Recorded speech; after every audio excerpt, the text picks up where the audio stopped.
स्वस्थ सिद्धांत प्रसारण में आपका स्वागत है।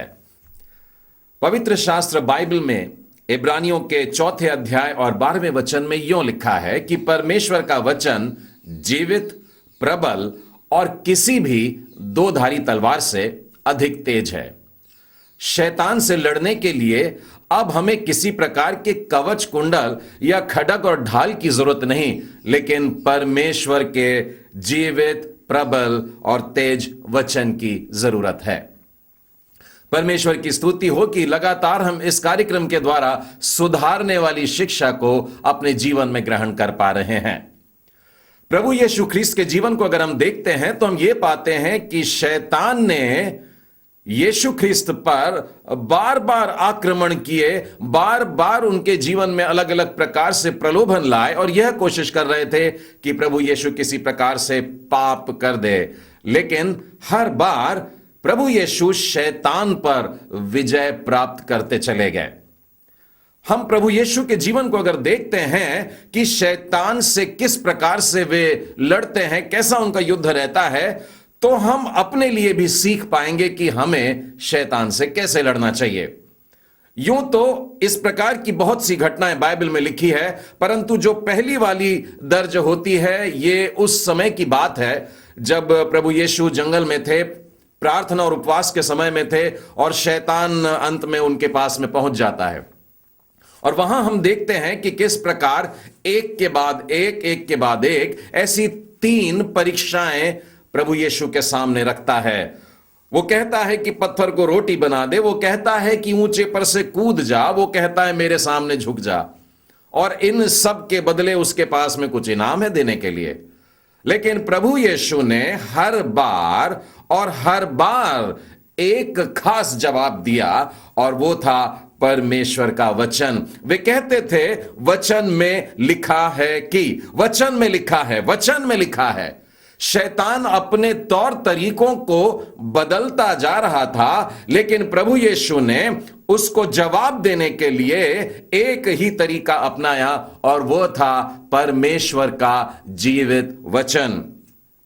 प्रभु यीशु ख्रीस्त के समान आज हमें भी जरूरत है कि परमेश्वर के वचनों को मुखाग्र कर लें, याद कर लें, इन वचनों को अपने मन में भर के रख लें ताकि परमेश्वर के विरुद्ध हमसे पाप न हो। प्रभु यीशु ने पुराने नियम के सारे वचन याद करके रखे हैं और जब शैतान सामने आया तो उन पुराने नियम के वचनों में से भी बोल बोल करके उसके सामने रख रहे थे। हूबहू बिल्कुल उस वैसा की वैसा शैतान के सामने बोल के बता रहे थे कि यह लिखा है कि, और उसके बाद परमेश्वर का जीवित वचन, परमेश्वर का प्रबल वचन, परमेश्वर का तेज वचन, और यह सब सुन करके शैतान पीछे हटता है और बाद में हमें पता लगता है शैतान उसको छोड़ करके चला जाता है। प्रियो, वचन के बगैर शैतान पर विजय पाना बिल्कुल असंभव होगा। शैतान उसके तौर तरीके आप पर और मुझ पर आक्रमण करने के लिए बदल सकता है, लेकिन हम उसको जवाब देने के लिए, उससे लड़ने के लिए, उससे युद्ध करने के लिए परमेश्वर के वचन पर निर्भर रहें। परमेश्वर का अटल वचन इतना प्रबल है कि वो शैतान को हरा सकता है, शैतान को भगा सकता है। यही कारण है कि हम बार बार आपका ध्यान परमेश्वर के इन्हीं वचनों की तरफ लेकर के आते हैं। इन दिनों में हम मनन कर रहे हैं आत्मिक संग्राम पर और उसके अंतर्गत हमारा शीर्षक है कि युद्ध कैसे न करें, हाउ नॉट टू बैटल। और अब तक हम लोगों ने 2 पाठ सीख चुके हैं। Lesson number 1 was do not under estimate the devil. पहला पाठ था शैतान को कम ना समझें। Lesson number 2 was do not overestimate the devil either. दूसरा पाठ था कि शैतान को अधिक भी मत समझिए। Today we are going to see the 3rd lesson, and that is do not neglect your personal life. आज हम लोग तीसरा पाठ सीखने जा रहे हैं और यह है अपने व्यक्तिगत जीवन की उपेक्षा न करें। जो प्रधान शत्रु है वो शैतान है और वही शैतान अब हमसे लड़ रहा है। यह बात हमेशा याद रखिएगा कि शैतान से हमारा युद्ध चल रहा है, जो परमेश्वर का प्रधान शत्रु है। अब हमें ऐसी कोई बात नहीं करना चाहिए जिससे परमेश्वर अप्रसन्न हो जाए, और साथ ही हमसे ऐसी कोई बात नहीं होना चाहिए जिससे शैतान प्रसन्न हो जाए। हमें अपने जीवन को, अपने जीवन के कार्यों को, अपने विचारों को इस प्रकार से संभालते हुए चलने का है कि परमेश्वर निरंतर हमसे प्रसन्न रहे और शैतान को हम हमेशा निराश करते रहें, उसको दूर करते रहें। बाइबल में हमें बहुत सारे हथियारों का वर्णन मिलता है। जब हम आत्मिक संग्राम में उतर रहे हैं तो बहुत सारे हथियारों का वर्णन मिलता है। परमेश्वर के पवित्र शास्त्र में इनके लिए दो ऐसे संगठित नाम हैं, उनको हम बाइबल में पाते हैं, और ये हैं ज्योति के हथियार और दूसरा है धार्मिकता के हथियार। ये ज्योति का हथियार क्या होता है? रोमियो के 13वें अध्याय में आइए, रोमियो का 13वां अध्याय और उसके 12वें वचन से आगे देखते हैं। यहां यूं लिखा है, रात बहुत बीत गई है और दिन निकलने पर है, इसीलिए हम अंधकार के कामों को त्याग कर ज्योति के हथियार बांध लें।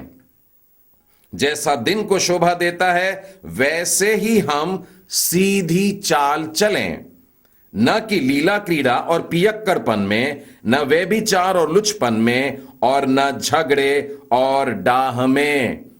ये सारे शारीरिक काम हमको छोड़ने के लिए कह रहा है और हमें ज्योति के हथियार उठा लेने के लिए कह रहा है। लेकिन बिल्कुल उसी तरह जैसे कोई नए वस्त्र धारण करने से पहले आप अपने पुराने वस्त्र उतार के रख देते हैं, बिल्कुल वैसे ही वचन कहता है, पहले अंधकार के कामों का त्याग करो और उसके बाद ज्योति के हथियारों को हमें बांध लेने का है। हमें सिर्फ ओढ़ना नहीं है परंतु बांध लेने का है, क्योंकि हम युद्ध में उतरे हैं। सारे अंधकार के कामों को छोड़ने के लिए कह रहा है। सारी ऐसी बातें जो शरीर को अंधकार में खींचे ले जाती है, लीला क्रीड़ा की बातें, पियक्कड़पन की बातें, व्यभिचार, लुचपन, झगड़े, डाह, ये सारी बातें हमें त्यागना होगा, उसको दूर करना होगा, और उसके बाद हमें अपने शरीर में, अपने जीवन में ज्योति के हथियार बांधना है। प्रभु यीशु को पहन लो, 14वां वचन, प्रभु यीशु को पहन लो और शरीर की अभिलाषाओं को पूरा करने का उपाय न करो। इसी तरह से हमें दूसरा नाम जो मिलता है वो है धार्मिकता के हथियार। इसके लिए मैं आपको दूसरा कुरिन्थी और उसके 6वें अध्याय में ले जाना चाहूंगा। दूसरा कुरिन्थी 6वां अध्याय और 7वें वचन में यहां लिखा है, धार्मिकता के हथियारों को बांध लो और ये तुम्हारे दाहिने हाथ में और तुम्हारे बाएं हाथ में हो। यहां पर क्यों इस तरीके से लिखा है कि दाहिने हाथ में और तुम्हारे बाएं हाथ में भी हो? अर्थात तुम्हारा पूरा जीवन धार्मिकता से भरा हुआ होना चाहिए। ऐसा नहीं है कि तुम्हारे जीवन का एक भाग भलाई के काम कर रहा है लेकिन एक तरफ बुराई के काम चल रहा है। ऐसा नहीं है कि दिन के समय मेरी सूरत बड़ी धार्मिक होती है और रात के समय में बिगड़ जाती है और शैतानी काम करती है। बिल्कुल नहीं। दाएं और बाएं, ऊपर नीचे, सब तरफ से धार्मिकता में लिप्त रहने के लिए कह रहा है। पूरी तरह से ओतप्रोत हो जाना है परमेश्वर की धार्मिकता में बंधे रह करके। प्रियो, हम लोग उद्धार का टोप पहन सकते हैं, हम लोग धार्मिकता की झीलम धारण कर सकते हैं, हम अपने हाथ में विश्वास की ढाल ले सकते हैं और आत्मा की तलवार ले सकते हैं और साथ ही अपनी कमर को सत्य से कस सकते हैं और मेल के सुसमाचार के जूते भी पहन सकते हैं। इतने सारी बातों से तैयार, ये तो बहुत अच्छी बात है, लेकिन ये सारे शस्त्र अस्त्र बेकार हो जाते हैं यदि हम ये दो बातों को पूरा नहीं करते हैं। अर्थात यदि हम ज्योति में नहीं चलते हैं और यदि हमारा जीवन धार्मिकता से लिप्त नहीं है तो इतने सारे हथियार हाथ में रखने के कोई लाभ नहीं होता है। मैंने आपसे पहले भी इस प्रकार से कहा है कि मसीह जगत में आजकल आत्मिक संग्राम को लेकर एक खास रुचि दिखाई देती है। जगह जगह मैंने देखा है कि इस प्रकार की संगोष्ठियों का आयोजन होता है, सेमिनार होते हैं स्पिरिचुअल वॉरफेयर पर, आत्मिक संग्राम कैसे करना है, कैसे सामर्थ से भरना है, कैसे शैतान से हमको लड़ाई करने का है, आत्मिक युद्ध क्या होता है, ये सारी बातों पर मनन चलती है। बहुत अच्छी बात है, लेकिन इसमें अगर मैं गौर करूं तो एक दुख की बात भी नजर आती है। बहुत ज्यादा सामर्थ पे बोला जाता है, बहुत ज्यादा ताकत पर बोला जा रहा है कि किस प्रकार से लड़ना है, ऐसा वैसा, लेकिन एक महत्वपूर्ण बात छूट जाती है और वो है पवित्रता का जीवन। पवित्रता का जीवन होना बहुत ही जरूरी है, और यदि हमारे जीवन में यह शुद्धता नहीं है तो सारे शस्त्र अस्त्र बेकार हो जाते हैं और शैतान को इसका फायदा मिल जाता है। यह कैसे संभव है, यह समझाने के लिए मैं पहले दो प्रश्नों को आपके सामने हल करता हूं, अर्थात ज्योति में चलने का क्या अर्थ है और साथ ही धार्मिकता का जीवन क्या होता है। इसके बगैर हम शैतान से नहीं लड़ सकते। पहला प्रश्न है ज्योति में चलना। इसका सुंदर सा उत्तर परमेश्वर के पवित्र वचनों में, और पहला यूहन्ना की पहली पत्री में देखिएगा, और 7वें 8वें और 9वें वचन में, आप में से बहुतों ने तो इस वचन को पाठ भी कर लिया होगा। यदि जैसा वह ज्योति में है वैसे ही हम भी ज्योति में चलते हैं तो क्या होता है, तो एक दूसरे से सहभागिता रखते हैं और उसके पुत्र यीशु का लहू हमें सब पापों से शुद्ध करता है। हमें शुद्धता प्राप्त होती है यदि हम ज्योति में चलते हैं। अब लिखा है 8वें वचन में, यदि हम कहें कि हम में कुछ भी पाप नहीं तो हम अपने आप को धोखा देते हैं और हम में सत्य नहीं है।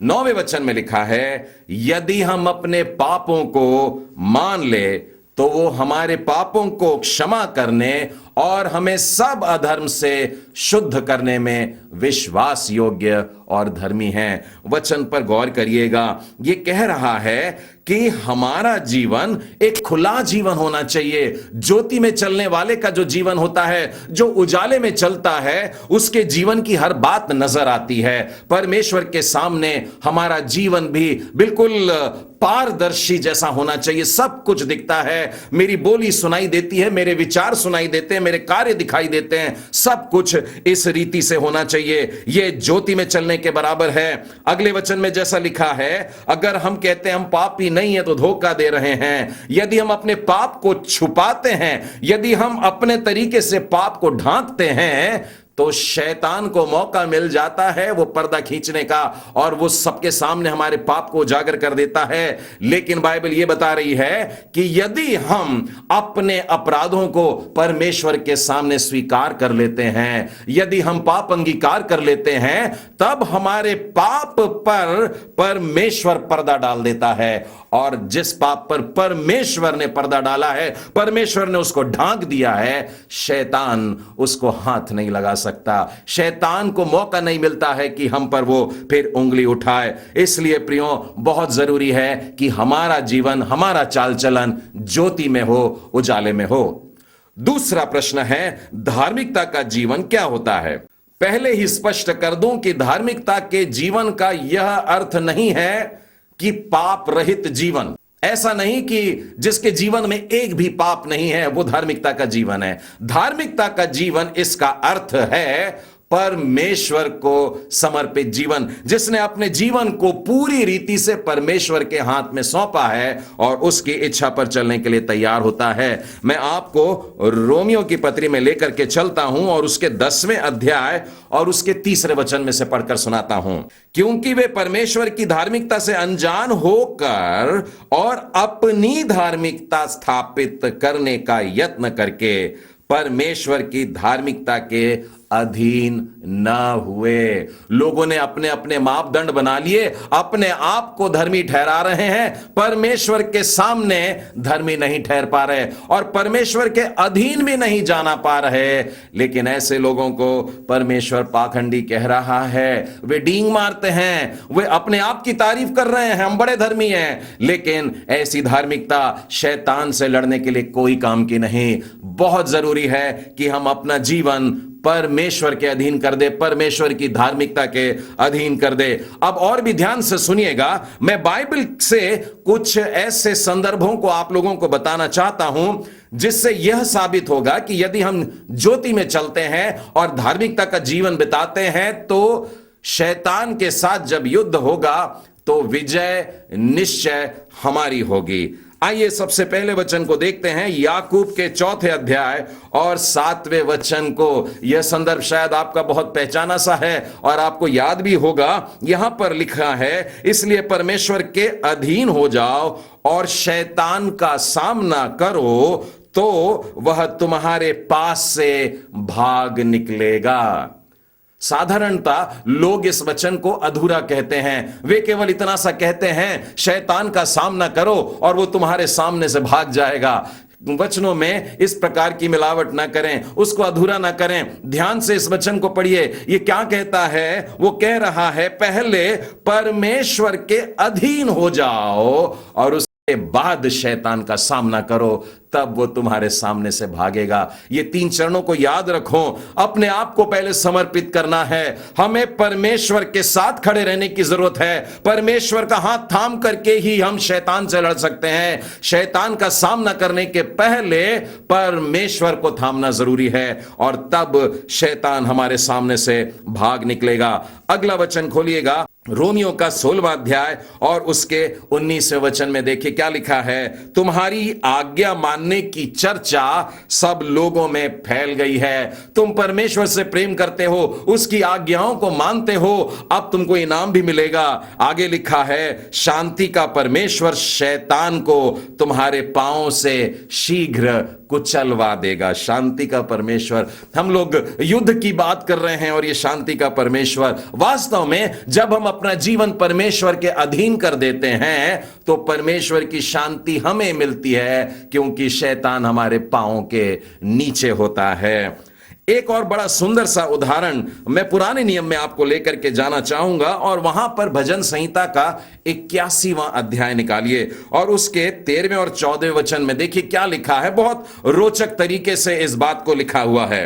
परमेश्वर कह रहा है कि यदि मेरी प्रजा मेरी सुनती है, यदि मेरी प्रजा मेरी सुने, मेरी बातों को माने, और यदि इस्राएल मेरे मार्गों पर चले तो मैं क्षण भर में, तुरंत, अभी ऐसे उनके शत्रुओं को दबाऊंगा और अपना हाथ उनके द्रोहियों के विरुद्ध चलाऊंगा। परमेश्वर ने यह प्रतिज्ञा की है, यदि हम परमेश्वर की बातों को मान लेते हैं, उसके मार्गों में अगर चलते हैं, तो क्षण भर में, देरी नहीं करेगा परमेश्वर। हमारे जीवन में जब शैतान का आक्रमण होगा, परमेश्वर तुरंत आकर के हमारे द्रोही को, हमारे विरोध करने वाले को और उस दुष्ट शैतान को क्षण भर में, पल भर में दूर भगा देगा, नाश कर देगा और उसको दबा देगा। एक और वचन मैं आपको पुराने नियम में से बताना चाहता हूं। यशायाह नबी की पुस्तक, उसका 59वां अध्याय और उसके 20वें वचन में लिखा है, जो अपराध से मन फिराते हैं उनके लिए सिय्योन में से एक छुड़ाने वाला आएगा। जो व्यक्ति पाप से विमुख हो जाता है, दूर हो जाता है, अपना मुंह फेर लेता है और परमेश्वर की ओर अपनी नजरें लगा के रखता है, लिखा है परमेश्वर स्वयं उसको छुड़ाने के लिए आ जाता है। हमें ज्योति में चलने की जरूरत है, हमें धार्मिकता में चलने की जरूरत है। प्रियो, आज का पाठ हमसे यही कह रहा है, अपने व्यक्तिगत जीवन की उपेक्षा ना करें, अपने जीवन के, खुद के जीवन के प्रति लापरवाह ना रखें। रहे, परंतु परमेश्वर की धार्मिकता को थामे रहें और ज्योति में चलते रहें। मैं आपको नए नियम में ले चलता हूं। सुसमाचार में आइए, मत्ती रचित सुसमाचार उसके 8वें अध्याय में प्रभु यीशु ख्रिस्त के साथ में देखिए आज एक सूबेदार आकर के मिल रहा है, और ये सूबेदार जब आ रहा है तो अपनी एक गुजारिश लेकर के आ रहा है, क्योंकि उसका एक सेवक है जो बीमार पड़ा है, जिसको लकवे का रोग हो गया है, वो नहीं आ सकता। इसीलिए यह सूबेदार ने आकर के यीशु से आग्रह किया, मेरा सेवक है, बीमार पड़ा है, उसको लकवा हो गया है। और यीशु ने कहा मैं चलूंगा तेरे साथ, तेरे घर चलूंगा। और सूबेदार ने कहा प्रभु जी इसकी क्या जरूरत है। बड़ी अजीब बात कहा उसने। हमको ऐसा लगता है यीशु को घर क्यों नहीं आने दिया। हो सकता है अपने कार्यों में बहुत व्यस्त व्यक्ति था ये, लेकिन उससे भी बढ़कर के कारण इसके पास में था। सूबेदार ने जो उत्तर दिया उसके लिए प्रभु यीशु कहते हैं मैंने इज़राइल में भी ऐसा विश्वास नहीं पाया। सूबेदार ने कहा प्रभु जी मैं भी पराधीन मनुष्य हूं, मैं भी किसी अधिकार के नीचे हूं, और मैं तो केवल एक सूबेदार हूं, मेरे हाथ के नीचे केवल 100 सैनिक होते हैं, लेकिन फिर भी मैं जब किसी को कहता हूं उधर जा तो वो जाता है, किसी को कहता हूं इधर आ तो वो आता है, ये मेरी बात मानते हैं। और प्रभु यीशु आप तो परमेश्वर पिता के अधीन हैं, आप केवल एक शब्द कह दीजिए, आपके अधिकार के कारण मेरा सेवक घर में अच्छा हो जाएगा। कितना अद्भुत विश्वास। हमें धार्मिकता में चलने की जरूरत है। शैतान को अगर कुचलना है, शैतान को भगा देना है, उसका नाश करना है, तो हमें ज्योति में चलना होगा, विश्वास में चलना होगा, धार्मिकता में चलना होगा। एक और उदाहरण आपको मैं बाइबल से बताना चाहता हूं, और इसको मैं नेगेटिव उदाहरण कहूंगा, नकारात्मक प्रकार का उदाहरण। यदि हमारे भीतर धार्मिकता नहीं होगी तो शैतान हम पर हावी हो जाता है। प्रेरितों के काम का 19वां अध्याय और इसके 11वें वचन से आगे आप देखेंगे कि पौलुस आश्चर्य कर्म जब कर रहे थे और लोगों को वचन सुना रहे थे, लोग बचाए जा रहे थे और बीमार चंगाई को प्राप्त कर रहे थे, दुष्ट आत्मा ग्रसित आजाद हो रहे थे, तब उस समय स्कीवा नाम का एक प्रधान याजक था जिसके 7 जवान बेटे थे। और ये जवान बेटे जो थे ये भी जादू टोना करके, झाड़ फूंक करके अपने जादुई काम दिखा रहे थे। और तब उन्होंने इस प्रकार से दुष्ट आत्माओं को निकालने की कोशिश की कि जिस यीशु का प्रचार पौलुस करता है उस यीशु के नाम से दुष्ट आत्मा तुझसे कहते निकल जा। लेकिन एक बार दुष्ट आत्मा ने इन 7 को ऐसे पकड़ा और कहा कि मैं यीशु को जानता, मैं पौलुस को जानता, पर तुम कौन लोग हो? तुम्हारी धार्मिकता दिखाई नहीं देती, तुम परमेश्वर के राज्य के नहीं हो, तुम परमेश्वर की संतान नहीं हो, तुम कहां से शैतान पर आज्ञा चलाने लगे? और तब यह दुष्ट आत्मा ग्रसित मनुष्य उन 7 जवानों पर हावी हो जाता है। लिखा है उनकी ऐसी पिटाई करता है कि वे घायल हो जाते हैं, लहूलुहान हो जाते हैं, घर से भाग जाते हैं। लिखा है कपड़े छोड़ के नंगे भाग गए। जब हम खुद अधर्म में रहते हैं, जब हम खुद पाप में रहते हैं, शैतान से लड़ना एक बड़ी भयानक बात है। बाइबल ने हमें स्पष्ट कह दी, पहले परमेश्वर के अधीन हो जाओ, उसके बाद में शैतान का सामना करना, तब वो तुम्हारे सामने से भागेगा। ये स्कीवा के जवान लड़कों ने कोशिश की थी दुष्ट आत्मा को भगाने की, ये दुष्ट आत्मा ने इन 7 जवानों को भगा दिया। प्रियो, बहुत ध्यान से अपने जीवन को ज्योति में लेकर चलिएगा, धार्मिकता के जीवन में चलिएगा। केवल प्रभु यीशु का नाम लेकर के दुष्ट आत्माओं को निकाल सकोगे ऐसा बिल्कुल मत सोचिएगा। जो व्यक्ति परमेश्वर की आज्ञा मानता है, हर बार मानता है, केवल उसकी आज्ञा शैतान मानेगा, हर बार मानेगा। यदि आप परमेश्वर की आज्ञा को कभी नहीं टालते, शैतान भी आपकी बात को कभी नहीं टालेगा। ध्यान रखें इस बात को, अपना जीवन परमेश्वर के अधीन रहें। प्रभु यीशु ने अपने जीवन में कभी भी परमेश्वर पिता की अवज्ञाकारिता नहीं की, कभी भी परमेश्वर को अप्रसन्न नहीं किया। परमेश्वर पिता स्वयं गवाही देता है कि यह मेरा प्रिय पुत्र है जिससे मैं बहुत प्रसन्न हूं। और फलस्वरूप यह होता है कि शैतान को जब जब यीशु ने आज्ञा दिया वो दूर भाग गया या हार जाता है। प्रभु यीशु ने इसी प्रकार से गवाही भी दी। 14वें अध्याय के 30वें वचन में यूहन्ना में लिखा है, क्योंकि संसार का सरदार आता है, शैतान आ रहा है, और मुझ पर उसका कोई अधिकार नहीं। वो मुझ पर अधिकार नहीं रखता है, वरन मैं उसको अधिकार से भगा देता हूं। मैं आपको एक चेतावनी देना चाहता हूं, शैतान हमारे जीवन में कुछ कमजोर क्षेत्रों में झांकता रहता है, और यदि हम इन क्षेत्रों में ढीले पड़ जाएंगे तो शैतान इन क्षेत्रों में घुस करके हमें आक्रमण करेगा। हमें आलस्य बिल्कुल नहीं दिखाना है। पहली बात है क्रोध। इफिसियों के नाम पौलुस प्रेरित की पत्री उसके 4 अध्याय और उसके 26वें वचन में लिखा है, क्रोध तो करो परंतु पाप मत करना, सूर्यास्त होने से पहले ही तुम्हारा क्रोध न रहे और शैतान को अवसर मत देना। जब हम क्रोधित हो जाते हैं, मनुष्य स्वभाव है, कभी कभार अचानक गुस्सा आ जाता है, लेकिन बाइबल कह रही है सूर्यास्त तक अपने क्रोध को मत रखना, अगले दिन तक तेरा क्रोध न चलने पाए, क्योंकि अगर तू ऐसा करेगा तो शैतान को अवसर मिलेगा और वो तुझ में समाचा है। उसी प्रकार से यदि हम दूसरा कुरिन्थी देखें उसके 2 अध्याय और उसके 10वें और 11वें वचन में यहां लिखा है, जिसका तुम कुछ क्षमा करते हो उसे मैं भी क्षमा करता हूं। शैतान का हम पर दांव न चले, क्योंकि हम उसकी युक्तियों से अनजान नहीं हैं। शैतान देख रहा है कौन मसीह व्यक्ति है जो किसी को क्षमा नहीं कर रहा है, जो क्षमाशील स्वभाव वाले नहीं होते हैं। ऐसे लोगों के जीवन में शैतान को एंट्री मिल जाती है, शैतान उनके जीवन में घुस करके बैठ जाता है। तीसरी बात जो हमें नहीं करना चाहिए वो है चिंता। पहला पत्रस उसका 5वां अध्याय 7, 8 और 9 में देखिए क्या लिखा है, अपनी सारी चिंता उसी पर डाल दो, यीशु पर डाल दो, क्योंकि उसको तुम्हारा ध्यान है। सचेत रहो, जागते रहो, क्योंकि तुम्हारा विरोधी शैतान गरजने वाले सिंह के समान इस खोज में रहता है कि किसको फाड़ खाए। जो व्यक्ति चिंताग्रस्त रहता है, हर एक इंसान को चिंता लगी है, सब के सब कुछ ना कुछ परेशानी से गुजरते हैं, लेकिन बाइबल हमें सिखाती है अपनी सारी चिंता परमेश्वर पे डाल दो, प्रभु यीशु पर डाल दो, क्योंकि वो तुम्हारी चिंता करता है। और जो चिंता में ग्रसित लोग मिलते हैं, जो परेशान लोग मिलते हैं, ऐसे लोगों को आकर के शैतान दबोच लेता है। लिखा है वो फाड़ खाने वाले सिंह के समान है। प्रियो, क्रोध न करें, और करते हो तो ध्यान रहे सूर्यास्त होने के पहले वो नाश हो जाए। क्षमाशील स्वभाव अपने में बना के रखें, लोगों को क्षमा करते जाएं। अनुशासन के लिए कभी कभार कड़क होना जरूरी है, परंतु अनुशासन की आड़ में अपने आप को क्षमाशील स्वभाव से अलग न करें। साथ ही चिंता मत करिए।